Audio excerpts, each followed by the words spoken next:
Hi friends, ಅಮ್ಮನ ಕೈ ರುಚಿಗೆ ಸ್ವಾಗತ. ಇವತ್ತು ಹಸಿಮೆಣಸಿನ್ಕಾಯಿ ಗೊಜ್ಜಿಸ್ಕೋದು ಹೇಗೆ ಅಂತ ನೋಡೋಣ. ತುಂಬಾ ರುಚಿ ಇರುತ್ತೆ. ಬಾಯಿ ಕೆಟ್ಟಾಗ, ಬಾಯಿಗೆ ರುಚಿ ಇಲ್ಲ ಅಂದಾಗ ಈ ಥರ ಮಾಡಿಕೊಂಡು ಬಿಸಿ ಅನ್ನದ ಜೊತೆ ಹಾಕ್ಕೊಂಡು ಊಟ ಮಾಡಿದ್ರೆ ಬಾಯಿಗೆ ತುಂಬಾ ಹಿತವಾಗಿರುತ್ತೆ. ಹೇಗೆ ಮಾಡೋದು ಅಂತ ನೋಡೋಣ.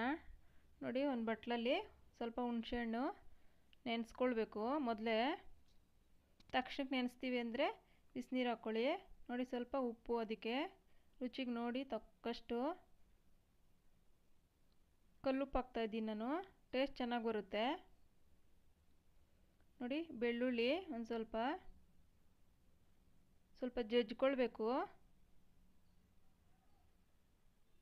ಕೈಯಲ್ಲೆಲ್ಲ ಮಾಡೋದ್ರಿಂದ ಗಟ್ಟಿ ಇದ್ದರೆ ಕಷ್ಟ ಆಗುತ್ತೆ. ಮಿಕ್ಸಿಗೆಲ್ಲ ಹಾಕ್ಬೇಡಿ, ಅಷ್ಟು ಟೇಸ್ಟ್ ಬರಲ್ಲ. ನೋಡಿ, ಈ ಥರ ಜಜ್ಕೊಳ್ಬೇಕು. ಸ್ವಲ್ಪ ತರಿ ಆದರೆ ಸಾಕು.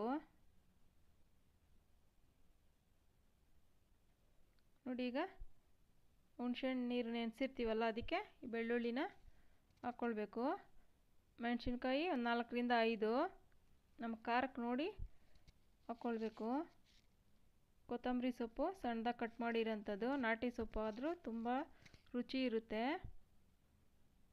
ನೋಡಿ, ಈಗ ಇದನ್ನೆಲ್ಲ ಹಾಕಿ ಚೆನ್ನಾಗಿ ಈ ಥರ ಕಿವುಚ್ಕೊಳ್ಬೇಕು.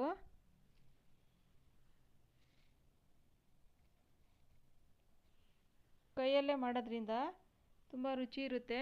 ಹಸಿಮೆಣಸಿನ್ಕಾಯಿ ಖಾರ ಅನ್ನೋರು, ಕೈಯಲ್ಲಿ ಮುಟ್ಟೋಕ್ಕಾಗಲ್ಲ ಅನ್ನೋರು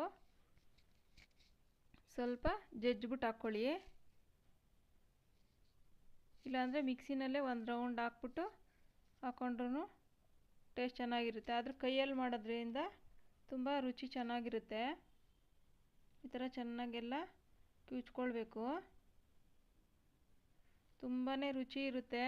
ಬಾಯಿ ಕೆಟ್ಟಾಗ, ಜ್ವರ ಬಂದು ಕೋಲ್ಡ್ ಆಗಿರುತ್ತಲ್ಲ, ಅವಾಗ ಬಾಯಿ ಕೆಟ್ಟಾಗ ನಮಗೇನು ರುಚಿ ಅನಿಸಲ್ಲ. ಅವಾಗ ಈ ಥರ ಗೊಜ್ಜು ಮಾಡಿಕೊಂಡು ಬಿಸಿ ಅನ್ನದ ಜೊತೆ ತುಪ್ಪ ಹಾಕ್ಕೊಂಡು ತಿಂದರೂ ಇನ್ನೂ ಟೇಸ್ಟ್ ಇರುತ್ತೆ. ಹಾಗೇನೂ ತಿನ್ಬೋದು, ತುಂಬಾ ರುಚಿ ಇರುತ್ತೆ. ನೋಡಿ, ನೀರು ಹಾಕ್ಕೊಂಡು ಸ್ವಲ್ಪ ಈ ಥರ ಕಲಿಸಿದ್ರೆ ಚೆನ್ನಾಗಿ ರಸ ಬಿಡುತ್ತೆ.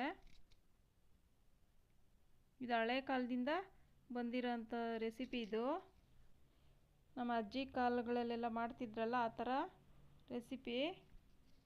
ಇದ್ರ ಮುಂದೆ ಯಾವ ಸಾರು ಟೇಸ್ಟ್ ಬರಲ್ಲ, ಅಷ್ಟು ರುಚಿ ಇರುತ್ತೆ. ನೋಡಿ, ಇದಕ್ಕೆ ಒಂದು 1/4 ಚಮಚದಷ್ಟು ಸಾಂಬಾರು ಪೌಡ್ರು. ಒಂದು ಸ್ವಲ್ಪ ಟೇಸ್ಟ್ ಚೆನ್ನಾಗಿ ಬರುತ್ತೆ ಸಾಂಬಾರು ಪೌಡ್ರ್ ಹಾಕೋದ್ರಿಂದ. ಹಾಗೇನು ಮಾಡ್ಕೊಳ್ಬೋದು. ಒಂದು 1/4 ಚಮಚದಷ್ಟು ಹಾಕಿದ್ರೆ ಅದಕ್ಕೆ ರುಚಿ ಇನ್ನೂ ಚೆನ್ನಾಗಿ ಬರುತ್ತೆ. ಅಷ್ಟೇ, ಇದಕ್ಕೇನು ಒಗ್ಗರಣೆ ಇಲ್ಲ, ಏನಿಲ್ಲ. ಈ ಥರ ಮಾಡಿಕೊಂಡು 2 ನಿಮಿಷದಲ್ಲಿ ರೆಡಿ ಆಗಿಬಿಡುತ್ತೆ. ಬಿಸಿ ಅನ್ನದ ಜೊತೆ ತುಪ್ಪ ಹಾಕ್ಕೊಂಡು ಊಟ ಮಾಡಿದ್ರೆ ಇದ್ರ ಮುಂದೆ ನಾವು ಯಾವ ಥರ ಎಷ್ಟು ತರಕಾರಿ ಹಾಕಿ ಸಾರು ಮಾಡಿದ್ರು ಅಷ್ಟು ರುಚಿ ಬರಲ್ಲ, ಅಷ್ಟು ರುಚಿ ಇರುತ್ತೆ ಬಾಯಿ ಕೆಟ್ಟಾಗ. ಒಮ್ಮೆ ಟ್ರೈ ಮಾಡಿ ನೋಡಿ. Thank you friends.